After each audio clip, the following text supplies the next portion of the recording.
2023년 유망 섹터라는 주제로 미니 강의를 준비를 해주셨는데 이제는 태조 이방원 아니고 에로베오라고 하더라고요. 그게 또 뭔가요? 에너지, 로봇, 배터리, 우주항공. 이제 태조 이방원은 가고 에로베오가 온다. 뭐 이런 이야기도 있던데 전문가님이 보시는 유망 섹터는 어딘지 지금부터 미니 강의 통해서 한번 이야기 나눠보겠습니다.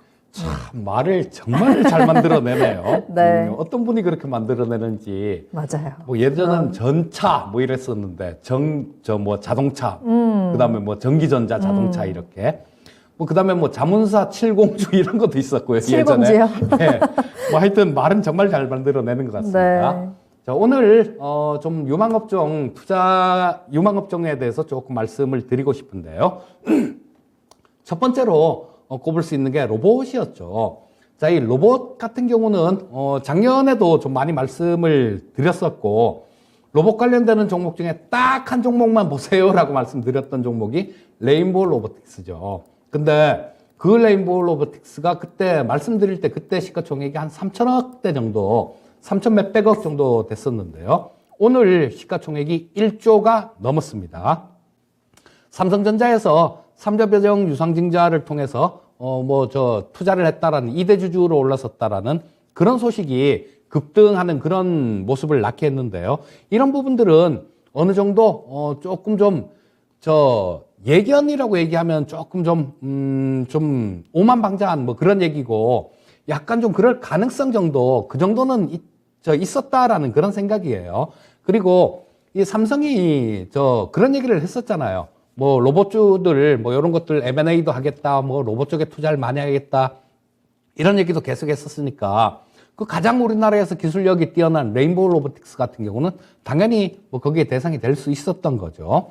자, 그리고 이 로봇 쪽 같은 경우는 우리 시청자님들 지금 베이비붐 세대들 은퇴를 할 때가 다 됐죠.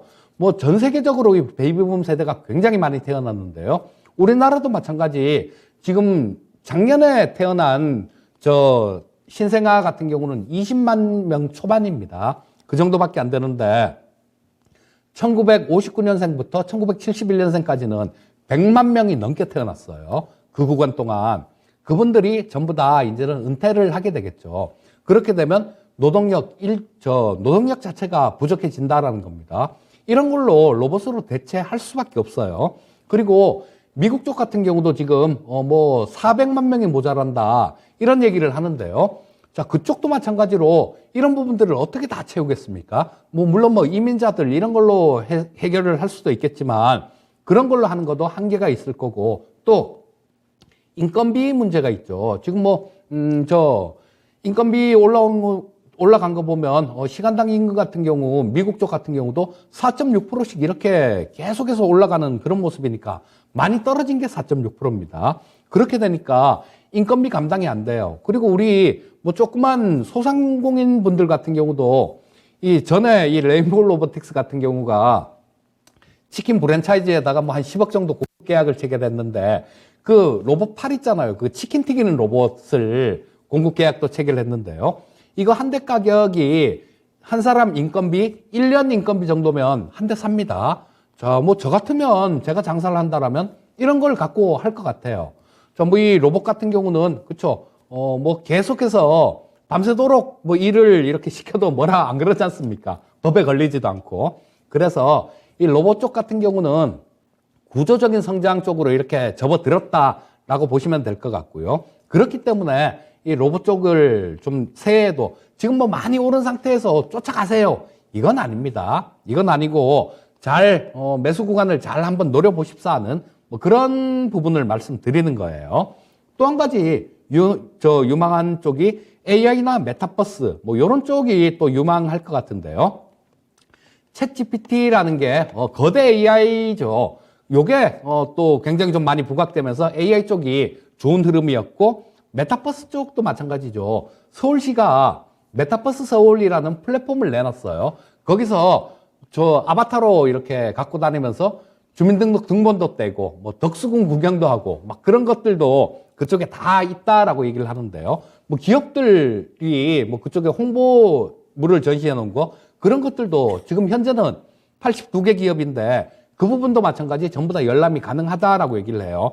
앞으로 세상은 또 이런 방향으로 바뀌어 갈 겁니다. 그렇기 때문에 AI 메타버스 쪽 이런 쪽도 너무 올라갔을 때 좀 쫓아가는 매매만 아니고 좀 이렇게 눌릴 때 있잖아요. 1년간 이렇게 있다 보면 눌릴 때도 있고 올라올 때도 있습니다. 눌리는 구간에서 잘 노려보시면 이런 종목군들도 간간히 이렇게 탄력 있는 모습으로 움직일 수 있을 것 같고요.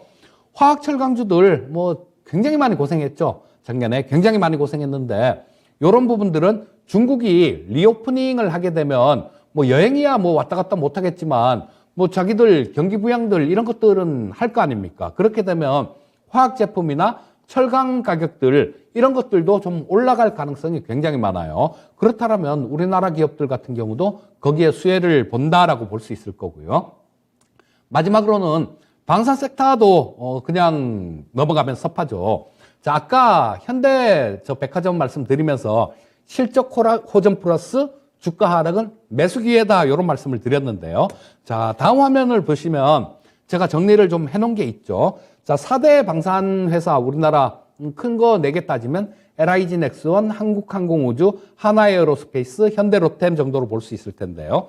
작년에 참 이거 EJ란 프로를 할 때 그때 이라크전 처음에 터지기 전부터 이 방산주를 말씀을 좀 많이 드렸었는데요. 자, 이거 보시면 작년에 LIG 넥스원이 34% 올랐습니다. 한국항공우주가 56% 올랐어요. 그 다음에 하나에어로스페이스가 53.3% 올랐고요. 현대로템이 36.54%가 올랐습니다. 자, 그런데 올해 주가를 보게 되면 하나에어로스페이스는 만 9%대 정도, 10% 가까이 올라왔네요. 근데 나머지 부분들 같은 경우는 LIG 넥스원 13.8% 떨어졌고 오늘 종가 기준입니다. 한국항공우주 7.17% 정도, 현대로템 2.82% 정도 하락을 했는데요.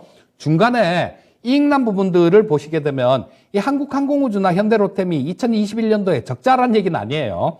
이걸 파란색으로 표시를 해놓은 이유는 2020년보다 영업이익이 줄었기 때문에 요 파란색으로 표시를 해놨는데 전부 다 흑자가 난 겁니다.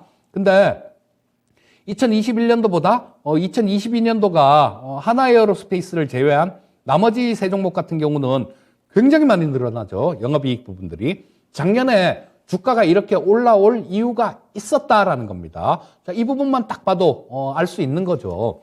작년에 대한민국 방산 수출이 원래는 야, 저 100억 불 하면 좋겠다 이런 얘기를 했었는데요. 작년에 한 170억 불을 수출을 했습니다. 재작년에 70억 불 정도 수출을 했어요. 2배가 넘게 늘었다는 얘기죠. 올해는 아마 더 늘어날 가능성이 많고요.